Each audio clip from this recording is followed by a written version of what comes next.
Hey guys, Fat Magic here, another card trick tutorial. I'm going to be showing you all requests this week. I've had two people request some stuff, and I'm going to get right into it. I actually had a third person, but I'm not going to do it. They know who they are. I'm not wearing a birthday hat. I am not wearing a birthday hat. I'm sorry. Happy birthday. You know who you are. Anyway, I'm going to get right into it because I've got a lot of stuff to cover. Okay, so Holy Rafael also requested the roll flourish. I'm not exactly sure what it was that he meant by that, but there's a couple of flourishes that he might have meant, so I'm going to show you one of them now. So you start by...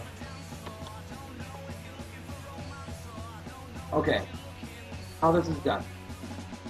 What you do is you start by taking two cards and creating a little break right here against your thumb. Okay. And then what you do is you just hold the cards up and pivot them off of your pinky. Right here. So they pivot off of your pinky, and then they go underneath just like this. Now you grab this corner right here with the thumb holding the deck. Okay, we're going to start over. Start in dealer's grip. I forgot to mention that. Start in dealer's grip. And then grab the corners of the cards. The corner closest to the thumb, where the break is, you grab with your thumb. And then the corner by the index finger, you grab with your middle finger. You can do it with your ring, or you can also do it with your ring finger. I used to use my middle finger. But then you pivot off of this pinky, the one that's holding the deck. You use that to turn the cards. So those turn the cards. Okay, so then when you turn the cards over, you put your index finger right here to complete the revolution. Now you can flash the ace of clubs, but they're going to see it again anyway. Then you come back, and you're going to grab this corner right here with your thumb, the corner closest to your knuckle. And you're just going to let go with your thumb of just that card, and you're going to pivot it while still holding it with, I guess, your middle finger. So you're creating a bow, which is helping you hold that card. And then you pivot it, and you let it drop on top of the deck. Now this card is still bowed, so you flip it by letting go with your thumb and grabbing it with your index and middle finger. Now you just curl those over, flipping it again, get it into position by, what I do is I take my, middle finger here, and I bow it again so that I can get my fingers into position. And the position to flick the card, oops. You got to kind of figure this out for yourself, but the easiest way for me is I hold two fingers on the bottom, my pinky on the side, my thumb is on top, my index finger's in the back making the bow. And then you got to figure out the distance. One thing that no one ever taught me is that the card kind of flies back at you sometimes, like towards you kind of. So hold it out in front of the deck more. Like about, not that far, about this much. Don't hold it level with the deck, it'll generally fall like right here. So hold it a little bit further out than the deck. And then what you do is you just kind of flick it off your hand. I'm going to try and do this as slow as possible. Just kind of flick it off of your hands until it lands on the deck. And if you do it too close, it's just going to flip over.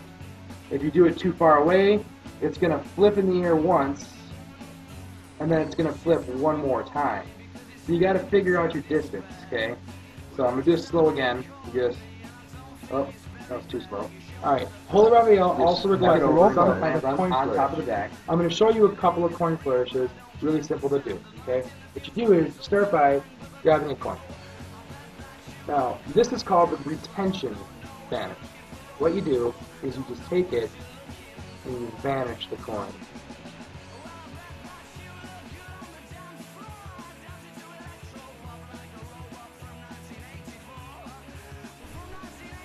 Alright, so the retention vanish is pretty simple actually.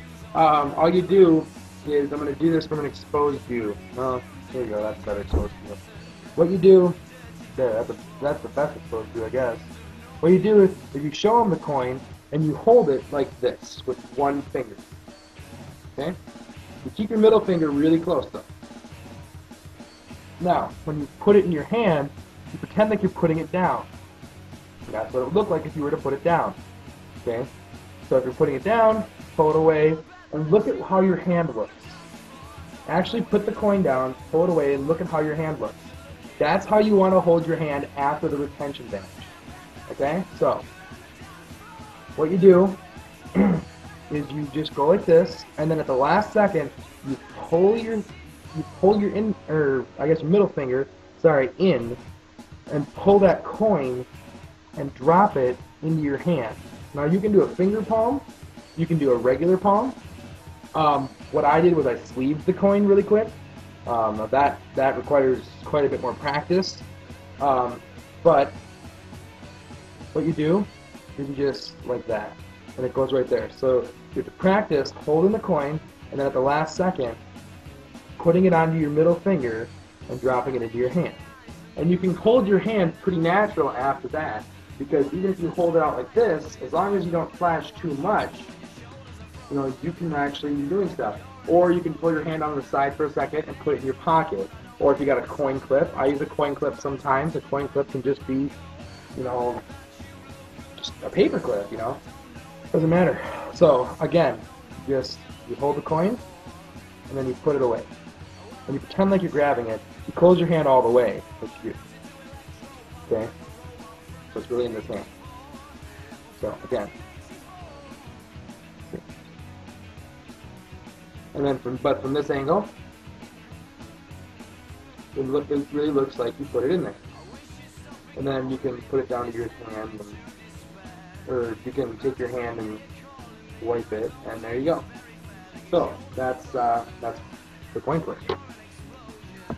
All right.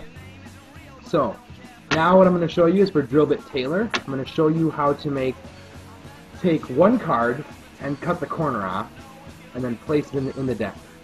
I'm going to teach you how to take this card and in front of the spectator, rip this corner off, keep this piece in their hand at all times. It never leaves the scene. It goes into their hand. You vanish this card, then this card magically shows up in another location, and that piece, the original piece, will fit perfectly onto this card. So for this tutorial, I'm going to be using my jokers. Kind of confused, I don't want to actually at the end my deck what it is exactly. That you can only perform this trick once every single time. You got to reset it. It's kind of a pain, but anyway, what you're going to do is you're going to start by taking your cards. You're going to take just regular Scotch tape. It doesn't matter what kind, because it's not going to stay on there forever. And you're just going to take, and you're going to tape one corner of your cards. Now, when you look at this, actually, I got the wrong corner. Good thing I looked. You want the side with the pip to be, or you want the side with no pip to be the side that you're taping. And try to get this exactly squared up as possible. And then just tape it together. Okay? And now what you do is on the opposite side of the card, you want to tape it again, but you want to tape it really far down. You want to tape it far from that tip. And then I also, just for safety, or just for safe measure, tape the very bottom also.